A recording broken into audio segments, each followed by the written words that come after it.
Hello and welcome to the Rejuvenated Woman podcast.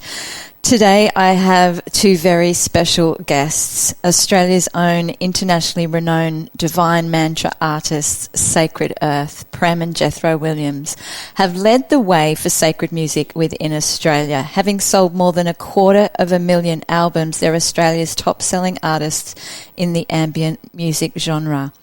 Anyone who's ever experienced Sacred Earth perform live knows it's something special. Hand on my heart, I know that too. It's more than just an ambient music concert. It's an exceptionally moving event. Tears flow, smiles spread, and a profound sense of peace pervades the entire space. A huge, loving and warm welcome to you, Prem and Jethro. I've been a huge fan of yours for a very long time. My whole family has. And I was thinking last night, when was it that I first listened to you? And I think it was around 2010 where Donal and I were hanging out with Paul Check doing some mandalas, and he put the music on. And then later on, Donal and I were at the Mind, Body, Spirit Festival in Sydney, and we'd split. We'd been browsing the stalls and we'd split and we heard your music. And I know that I was like, oh my gosh, there's music, Sacred Earth, are they here live?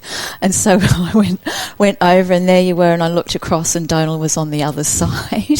So you brought us together, and I think that's what you encapsulate. You know, it's such a beautiful community that you create. And even I said to my son Josh, who's in the States, I said, he was asking me about the podcast, and I said, guess who I'm interviewing this week? And he said, who? And I said, Sacred Earth. And he said, oh, wow, Mum. He said, I was giving Alexis, his girl, a massage, and he put Sacred Earth music on. Oh. So I just, I've played it for so many years. You both played at our Place of Chi in 2012, where we had, I think, 40 people for dinner, and you've just been in our home for so long. So thank you so much for being here today. I wanted you to share a little bit more about how you came together, how Sacred Earth was born, and how we can find and bring stillness into our lives. I suppose starting with maybe more about Sacred Earth and maybe the ethos around Sacred Earth. So we, Prem and I, met 22 years ago, and independently were seeking a different life. We were a whole lot younger then too, interestingly enough, and quite free. It was a beautiful time of self-exploration, and so we'd both been getting into yoga, and I was doing a lot of Vipassana meditation retreats, and just trying whatever was coming. I was open to that, and Prem was living that life independently, including musical expression, and quite free, really. And so we came together, and I think we were together for 3 weeks, and we sat at Vipassana together, 10 days silence, so we didn't look at each other for 10 days. Or I didn't look at her. Apparently. I looked at him the whole time. Not even No, I was pretty hardline about it. He was very stoic. And I spent the 3 weeks peering across the room. But we that set the tone for our journey and relationship together, very, very deep. We came away from that, and meditation became part of our daily life. We sort of made this, I was reflecting on it with Prem a couple of days ago, we made this declaration that we wouldn't be responsible for each other's happiness. And in that we mean something comes up, a feeling comes up. We want to blame somebody, but actually the feeling's living inside of us. And we're still working on that 22 years later. It's a slow evolving realization that truth. It's one thing to say, I'm going to build a mansion with one hand behind my back.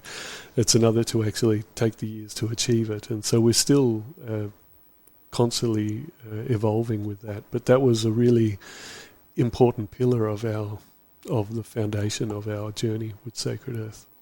And we decided, we were playing music, we were in a band at the time, and we decided that we were actually going to give up music. We weren't going to be musicians anymore, and went to study yoga teacher training for a couple of years.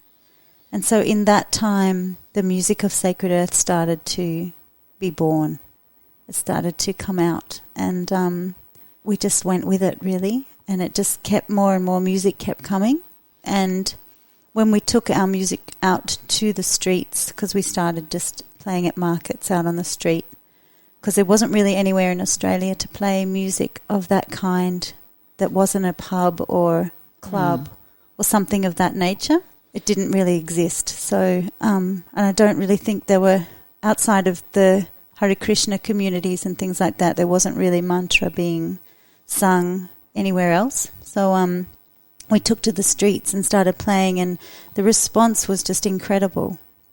Everywhere we went, we were watching people be touched in a very, very deep way. So we just kept getting the feedback from the universe that this is what you're meant to be doing. And so we just kept going. And the music kept coming. The songs kept being gifted to us.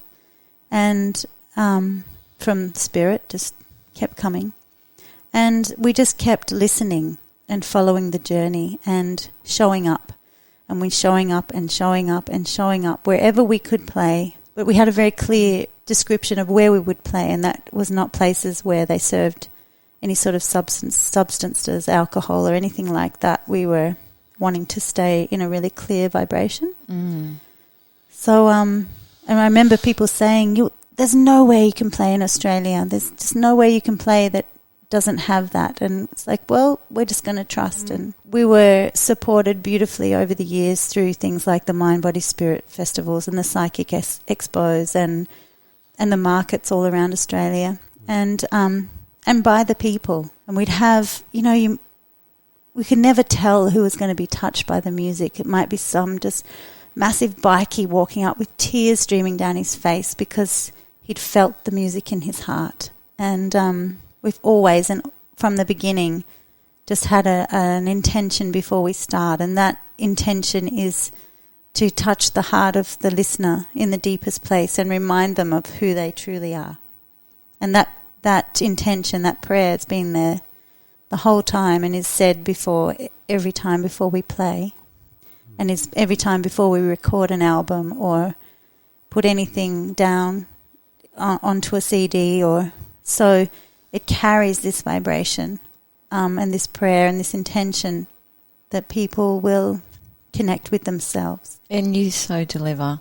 Thank you. You really deliver. I was just feeling it just as you were expressing that. Going back to one of the little halls in Mossman, and if anyone hasn't had the privilege of seeing Sacred Earth or listening to them, please look them up and we'll put a little video at the end. But I remember going into the concert. I'd seen you many times before, but you mentioned, the ambience, and it was like everyone was chilled out in the lounge room. We had our bolsters or blankets, or you bring your chair and, your chai, and it was home. It was like, we were sitting in your lounge room and you were welcoming us in, and definitely to your hearts. And, yes, I just feel it. And that's why we continue to play it. It's to touch so many people. I'm sure that you get so humbled, and your vibration raises even more when you see everyone how touched they are from what you're sharing with them. Yeah, it's been an incredible journey, and an incredible journey of listening to the people, watching the people, seeing the response. The feedback has always been so incredible that we couldn't not do it.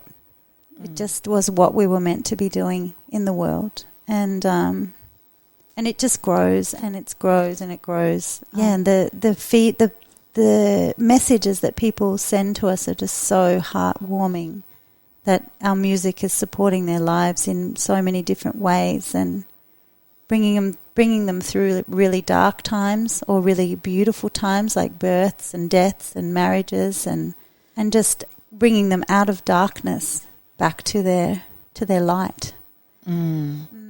So I think it's becoming even more relevant in the world right now, the music that we're playing and the intention behind it is more and more needed in the world.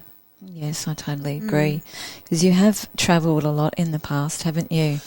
Oh, yeah. Yeah. So you mentioned off camera 9 months of the year, was it? Normally, Up to, yes. yep. Yeah, up to 9 months of the year. So- Four of that we would... Not continuous, but... we would spend maybe 4 in Europe, and then the other 5 would be throughout Australia. New Zealand, Asia. Does it get tiring? Yeah. Sometimes.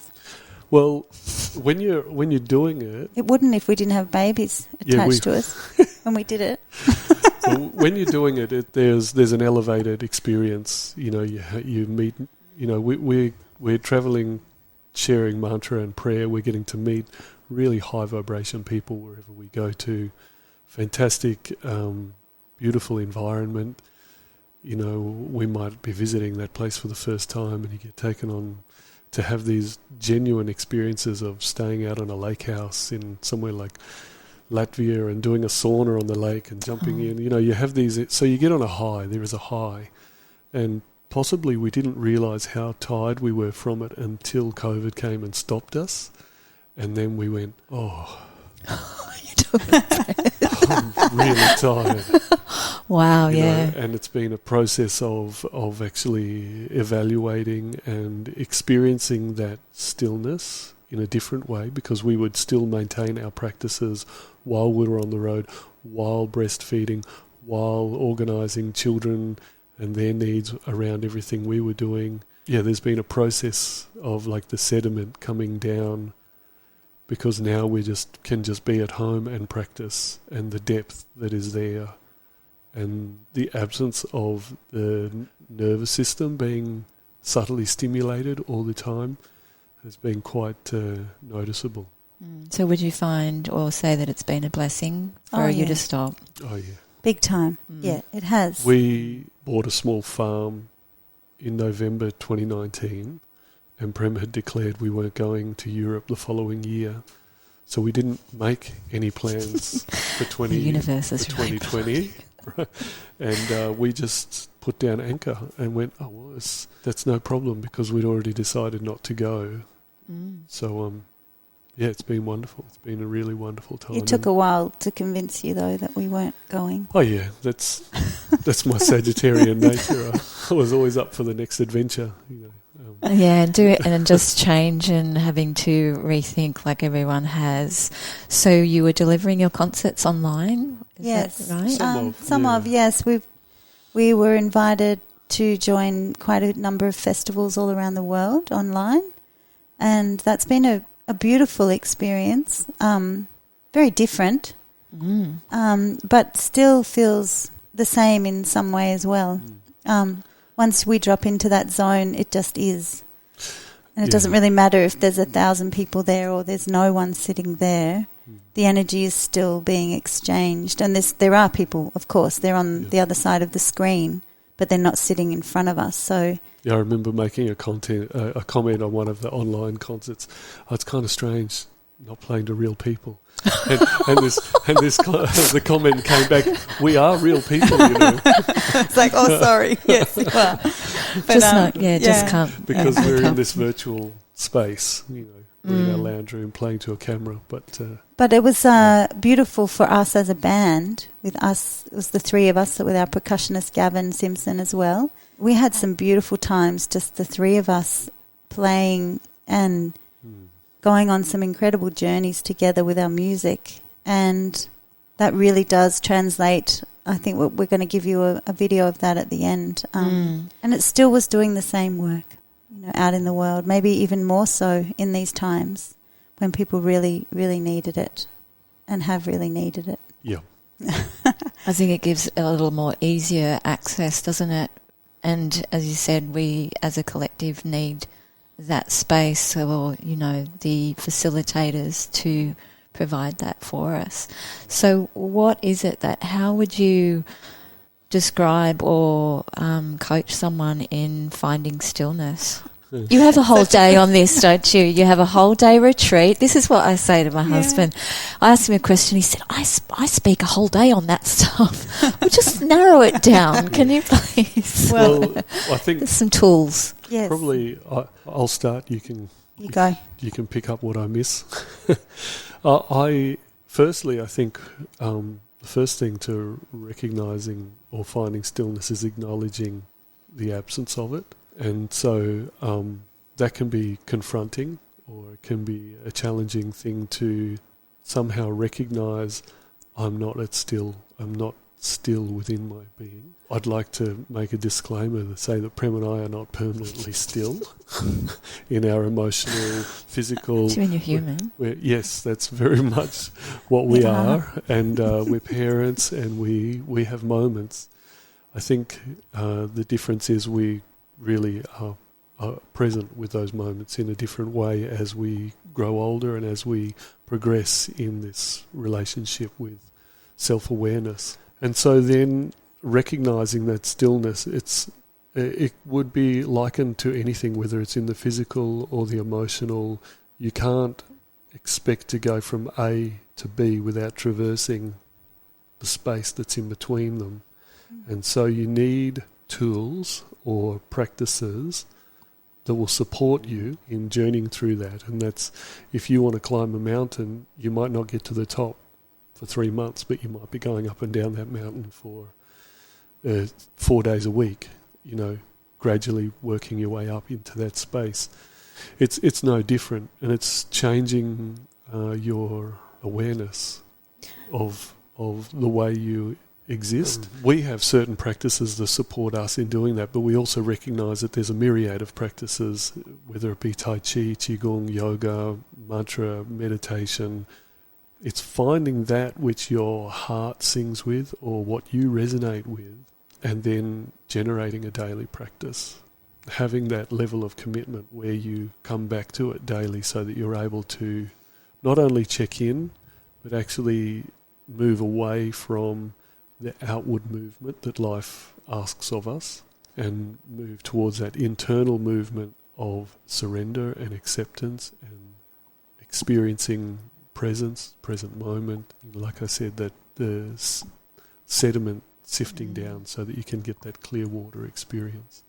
That can be quite confronting, as you mentioned. Oh, yes. The nature of the mind. It's mad. Yeah. And it's the room that we never clean, It's that we just close the door and walk out and hope that it won't be the way we left it when we were there last. But then we open the door and go, whoa, it's gotten worse. I love that analogy. Yes, so true. But it's like Jethro said, the climbing up the mountain. It's if you're wanting to have a meditation practice in your life, to say and declare, I'm going to sit for an hour every day, it just might be a little out of reach if you're just beginning meditation. So to make really achievable goals, it's better off to sit for 5 minutes a day and do it every day. And then the habit is being created and being formed in that time. And then maybe that meditation practice will grow to 6 minutes or 7 minutes or 10 minutes, but just slowly. And it's the making the effort to get on the mat or to sit on the cushion is probably harder, because once you're there, it's easy to sit for 5 minutes and to have that committed practice. So it's about making achievable goals that you can that you'll confidently achieve, and then have a sense of, I can do this. And then the practice will grow naturally over time. And then also, like for example, we've had little people on our journey for the last 10 years. And then, of course, our eldest is 23. So we've had children the whole time that we've been together. While they were younger, I still wanted to maintain my yoga practice or our yoga practice. So rather than locking myself away in a bedroom or even trying to get out to a class was ridiculous, I couldn't manifest that. So just setting up the mat in the lounge room or on the deck and just doing the practice anyway. And the children would, go under the bridge and drive their trucks over me while I was in downward dog. And then someone, would bump their head and they'd need a cuddle. And then sometimes yoga would get hijacked and turned into I'm a little teapot. And, it had just become a game. And we just had to go with the flow with whatever was required. Oh, someone needs the toilet or someone needs breakfast or someone. But then you can get back on your mat. Just to not be attached that it has to look like a certain way, that to just do what you can within the confines of what you have. That's beautiful, because I think we are so caught up in that idea of, we need to have it looking and being a certain way. And I think when you're in meditation, if someone's trying to meditate, that's kind of the problem, is trying to get somewhere or someplace. So when they're sitting on that mat for 5 minutes, what do you just to feel, like just to connect with their heart, not really, I mean, it's kind of a dance, isn't it? It is a dance. The mind and the heart. If I was guiding someone in that space, I would invite them to just close their eyes and drop into their breath and let their belly relax and just let their breath deepen and slow down, and then to begin to become present with the sounds that are around them. And even if that is a busy place and a noisy place, let those sounds be the anchors into the present moment. So a bird sings over here, and then a cricket sings over here, and then a child makes noise over here, and then there's a car over here. Every one of those sounds can bring us fully into the present. So I would, for a small, short practice like that, I would be inviting them to just be present and just let the breath flow naturally. And if thoughts are arising, to just watch them like clouds going past and to not grab onto them. So then we begin to become aware of the witnessing mind, the witnessing presence. We can stand back and watch. Watch the game. Watch the chaos. Watch the mad mind. It takes time to actually separate that space of thinking and to have the thinking mind and the witnessing mind or the observing mind. It takes time, and that might sound not even possible for some people to consider that, but it does actually happen over time, where you can experience the tranquility of the observer and the mind doing whatever the mind does. Can be quite funny after time. Yeah, I have that with some of my clients. They might ask a question and I'll be silent, and they'll come to their own conclusion that they've just had that observation, being the witness, and and being in the mind. It's funny, and they laugh at themselves. It's so nice to witness them witness what's going on. Yeah. One of the other things for establishing a relationship with stillness or a connection to the inner life we talk about is having daily rhythm. And I like the word rhythm more than discipline, because I think in our culture we have a negative response to being given discipline because of a historic way that discipline was dealt out. It was something that was imposed on you. And I even, was thinking about the word disciple a little while ago, and to be a disciple was to take your discipline from somebody else.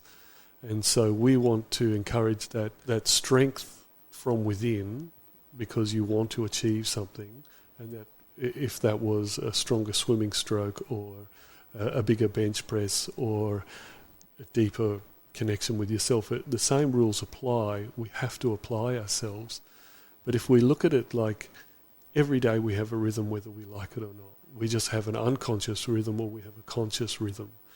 And an unconscious rhythm might look like coffee first thing in the morning, followed by the news, and it's done every day while you drive to work, and then you get stressed out about what you heard on the news, and then you can't understand why you're angry at about 11:30 in the morning because you haven't joined the dots between the liver aggravation from the coffee, the distressing news you heard, and then you're at work and someone really ticks you off, And so we like to look at how can I create a conscious rhythm where I might wake up and drink a litre of water, followed by a meditation. Could be 5 minutes, could be 50 minutes, depending on your life relationship, followed by some stretching, some movement, and then a healthy breakfast that you're present with. Don't listen to the news while you're eating it. And then life will unfold. That small portion that you give to your life will stay present throughout the whole day. And then we have that opportunity, because everyone has to go to work or is engaged in that time.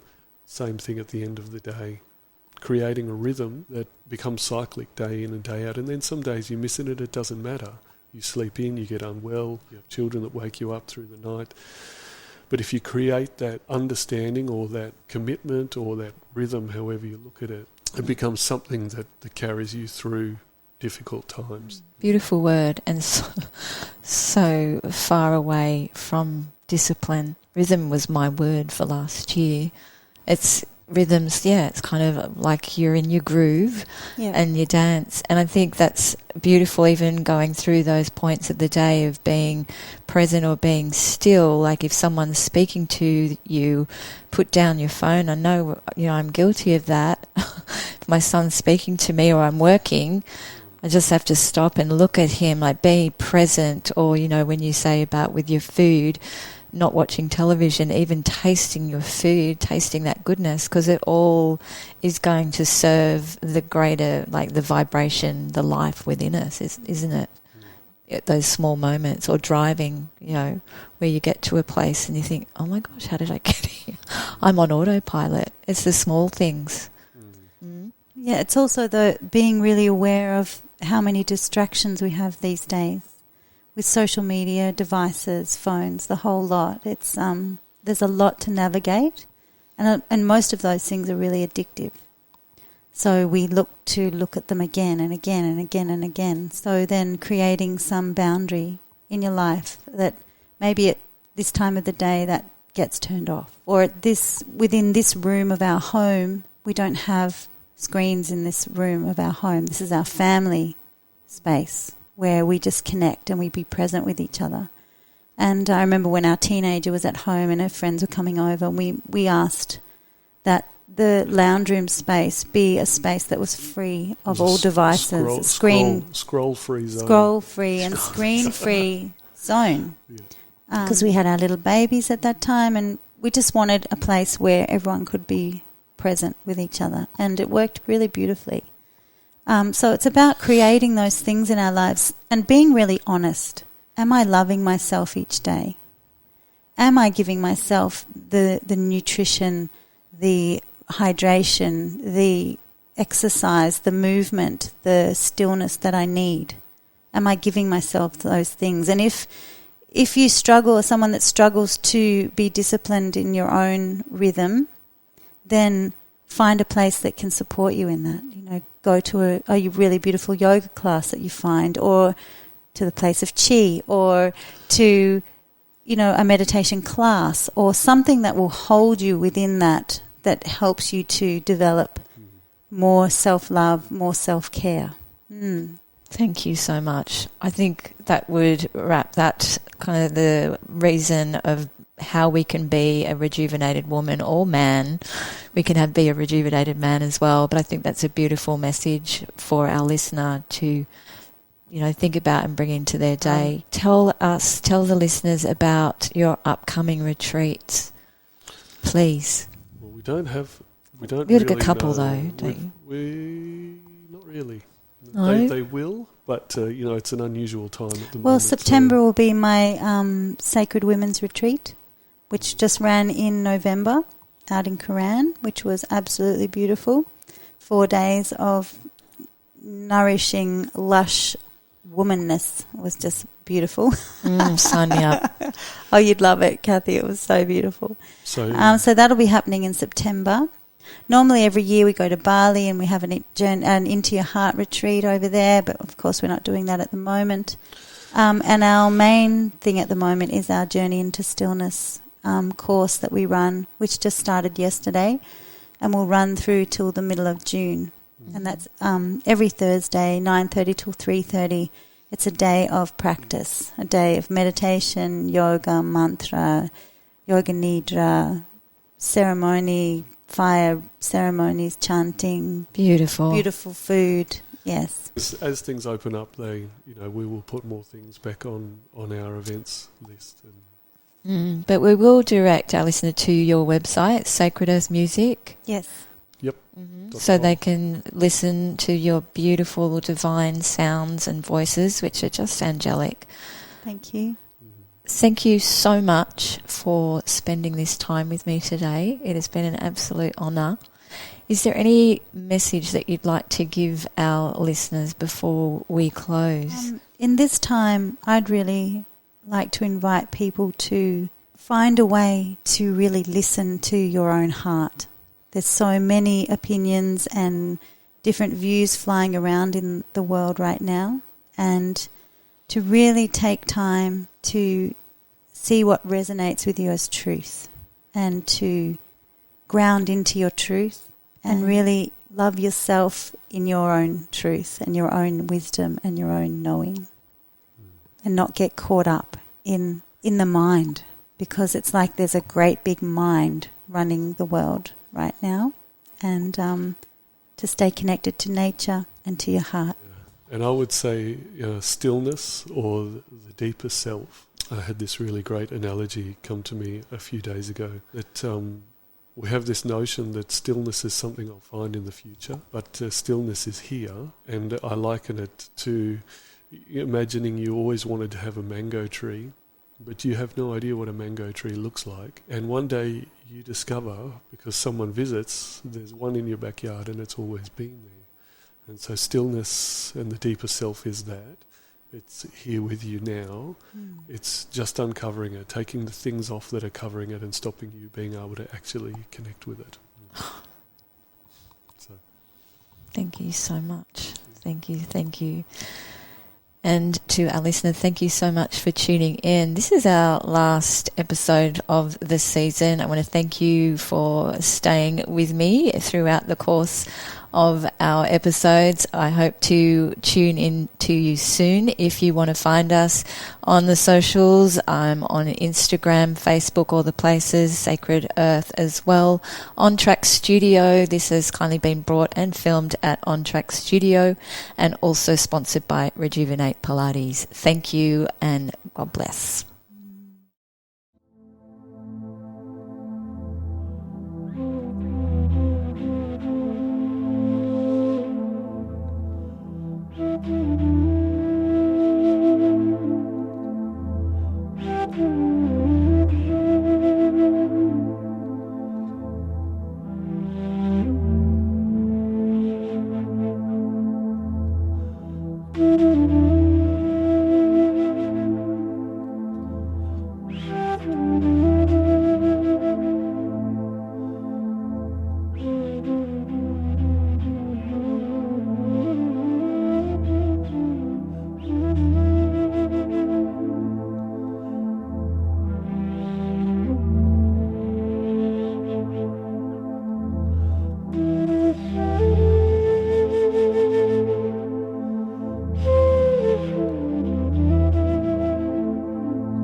you.